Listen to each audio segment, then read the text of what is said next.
ஸ்ரீமதே ராமானுஜாய நமः. வசுதேவசுதம் தேவம் கம்சச்சானூரமர்தனம் தேவகீ பரமானந்தம் கிருஷ்ணம் வந்தே ஜெகத்குரும். நாள்தோறும் பகவத்கீதையில் நம்ம இப்போது 10வது அத்தியாயமான விபூதி யோகத்தில் இருக்கோம். இந்த 10வது யோகம் எதை பற்றி அப்படின்னா, பக்தி பிறக்கிறதுக்காகவும் அந்த பிறந்த பக்தி வளரணுன்றதுக்காகவும் பகவான் தன்னுடைய நல்ல குணங்கள், அவருடைய ஐஸ்வர்யம் அதாவது சொத்து, அவர் ஆளுகைக்கு உற்பத்தி வைத்திருக்கும் தன்மை, அவருடைய நியமன சாமர்த்தியம், இதை பற்றிலாம் எடுத்து சொல்கிறாரு. அது மட்டும் இல்லாமல் இந்த ரொம்ப பெரிய ஒரு விஷயம் பரமம் வச்சக அப்படின்னு சொல்கிறாரு முதல் ஸ்லோகத்திலேயே. அப்படிப்பட்ட விஷயத்த அர்ஜுனா நான் உனக்கு எடுத்து சொல்ல போகிறேன், நல்லா கேட்டுக்கோ அப்படின்னு சொல்லி, அது மட்டும் இல்லை தேவர்களாலும் ரிஷிகளாலும் கூட என்னை பற்றி முழுசாக தெரிஞ்சுக்க முடியாது, என்னோட பெருமையும் உங்களுக்கு புரியாது, என்னோட அருமையும் முழுசாக தெரிஞ்சுக்க முடியாது. எதனால் அப்படின்னு பார்த்தா, ஏன்னா பகவான் தான் இவங்க எல்லாருக்குமே முன்னாடி ஆதியாக இருக்கிறவர். அப்படி இவர் தான் எல்லாருக்குமே காரணமாகவும் இருக்கார் இல்லையா. காரணமான எந்த விதத்தில் அப்படின்னு பார்த்தா, ஞானத்துக்கும் சரி, ரூபத்துக்கும் சரி, ஸ்வரூபத்துக்கும் சரி, சக்திக்கு எல்லாத்துக்குமே அவர் தான் ஆதாரமாக இருக்கார். அப்போது பகவான் கொடுத்த அந்த அளவுக்கு உட்பட்ட சக்தியும் ஞானத்தையும் வச்சு அளவுக்கே உட்படாத பகவானை பற்றி எப்படி தெரிஞ்சுக்க முடியும் அப்படின்றத 2வது ஸ்லோகமில் சொல்லிட்டாரு.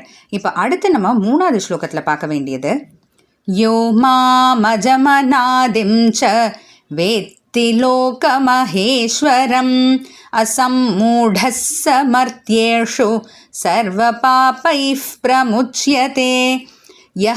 யார் ஒருத்தர் மாம் என்ன, அதாவது பகவான் தன்னை சொல்லிக்கிறார், என்ன அநாதிம் அஜம் ச, அஜம்னா பிறப்பே கிடையாது அப்படின்ட்டு. பிறப்பே கிடையாதுன்னா எந்த ஜென்மத்தில் இல்லை எந்த அவதாரத்தில் பிறப்பு கிடையாது அப்படின்னா, அநாதிம் அஜம் ச, எப்போதுமே பிறப்பு கிடையாது, எப்போதுமே பிறப்பிலியா இருக்கக்கூடியவர்.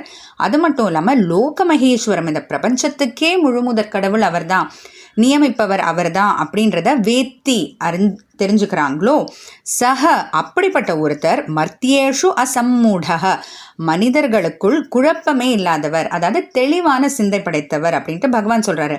அதோடு மட்டும் நிறுத்தலை, சர்வ பாப்பைஹி பிரமுச்சியத்தை, எல்லா பாவங்கள்லேருந்தும் விடுபடுறாரு அப்படின்னு சொல்லிட்டு பகவான் சொல்கிறாரு.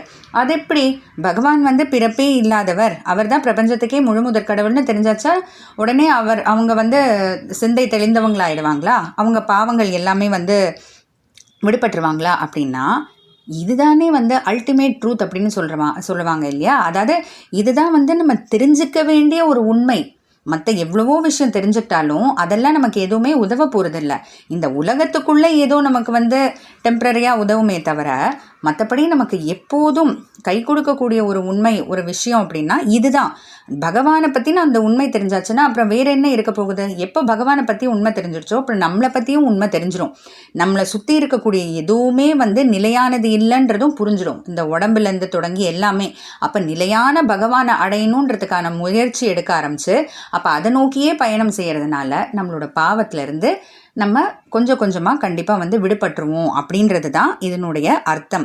இந்த 3வது ஸ்லோகத்தில் பகவான் அதுதான் சொல்கிறாரு. யார் ஒருத்தர் பகவானை எப்போதுமே பிறப்பிலினும் இந்த பிரபஞ்சத்துக்கே முழுமுதற் கடவுள் நியமிப்பவர் அப்படின்னு தெரிஞ்சுக்கிறாங்களோ, அப்படிப்பட்டவர் தான் இந்த மனுஷர்களுக்குள்ள ரொம்ப தெளிவான சிந்தை படைத்தவங்க மட்டும் இல்லாமல் எல்லா பாவங்கள்லேருந்தும் விடுபடுவாங்கன்ட்டு பகவான் இந்த 3வது ஸ்லோகத்தில் சொல்கிறாரு. தொடர்ந்து பார்க்கலாம். ஜெய் ஸ்ரீ கிருஷ்ணா.